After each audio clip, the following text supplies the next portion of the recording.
Hello everyone, welcome. In this video, we would be learning how to build the project Countdown app. So I hope all of you guys are excited for this session. So without any further delay, let's start. अब सबसे पहले हमें ये समझना ज़रूरी है that what kind of project we are trying to build, right? What is the output that we will get? So let's start from that. First, I am being asked to enter some time in seconds, right? So let's say 5 seconds.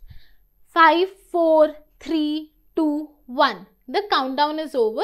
Fire in the hole is printed and the execution of the code is stopped. So this is the output that we are expecting from the project that we are gonna build today.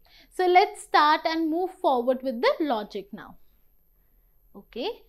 So 1 second. Let me remove this code. Okay. Now let's start. So basically we are trying to build the timer app, right? Timer or the countdown app. अब इसके दो parts हैं. First part वो input है जो हम seconds में user से ले रहे हैं, राइट. सेकंड जो पार्ट है वो डिक्रीमेंट है, राइट, जो एक काउंटडाउन चल रहा है, करेक्ट. जैसे आ रहा है पहले 5 then 4 then 3 then 2 then 1, right. तो हम एक इनपुट वैल्यू ले रहे हैं और काउंटडाउन मतलब वो जो डिक्रीमेंट हो रहा है. तो फॉर एग्जांपल मुझे यहाँ से एक टी वैल्यू मिली है, ठीक है, टाइम की.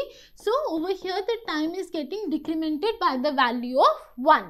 अब हर एक सेकंड के बाद ऐसा तो नहीं है ना कि 5 4 3 2 1, ऐसा नहीं है. पहले 5 आया, 1 सेकंड के गैप के बाद 4 आया, 1 सेकंड के गैप के बाद 3 आया, 1 सेकंड के गैप के बाद 2 आया, राइट. मतलब हर बार जब एक वैल्यू डिक्रीमेंट होती है, जैसे अगर मैं 5 से 4 के बीच में जा रही हूँ, राइट, 5 सेकंड टू 4 सेकंड के बीच में जा रही हूँ, तो यहाँ पे डिक्रीमेंट होने से पहले 1 सेकंड का ब्रेक आ रहा है, राइट. तो ये ब्रेक मैं लाऊंगी यूजिंग टाइम डॉट स्लीप, ठीक है.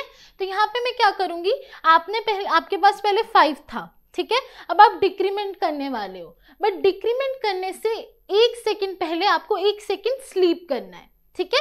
मतलब यहाँ पे 1 सेकंड की ब्रेक होगी, 1 सेकंड की ब्रेक के बाद ये डिक्रीमेंट होगा, तो 1 सेकंड के बाद 5 से 4 हमें स्क्रीन पे प्रिंट होकर मिलेगा.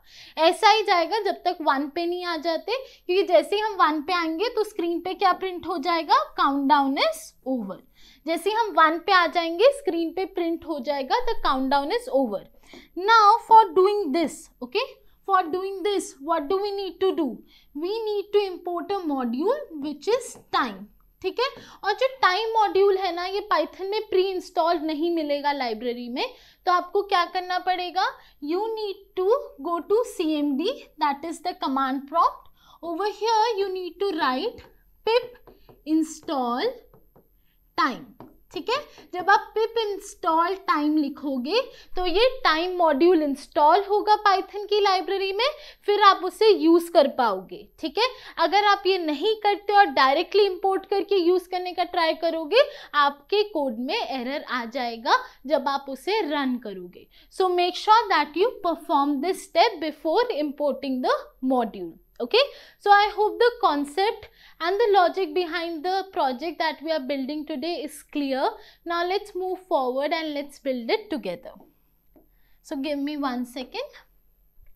Let's start by importing the time module first. Okay, so the first step is I have imported the time module.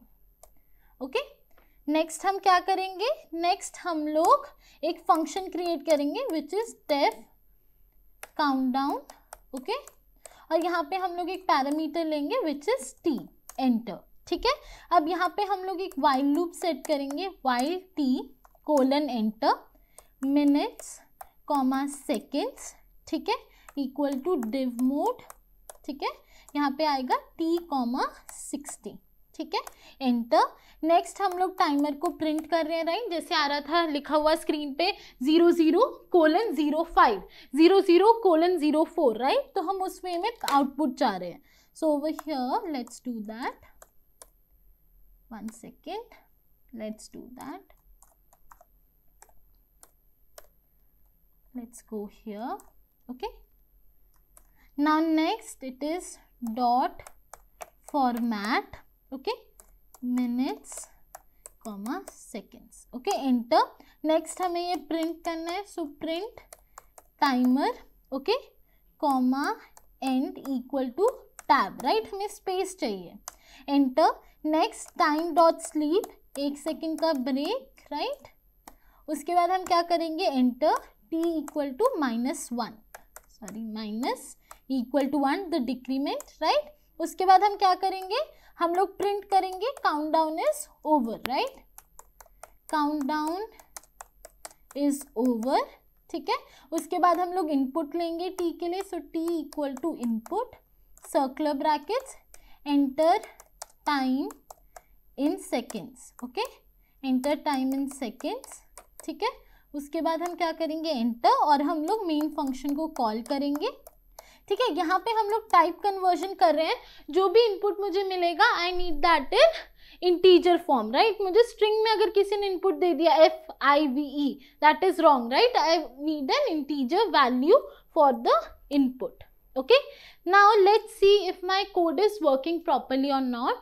So let's execute it now. One second, let me go to tools. Let's run it.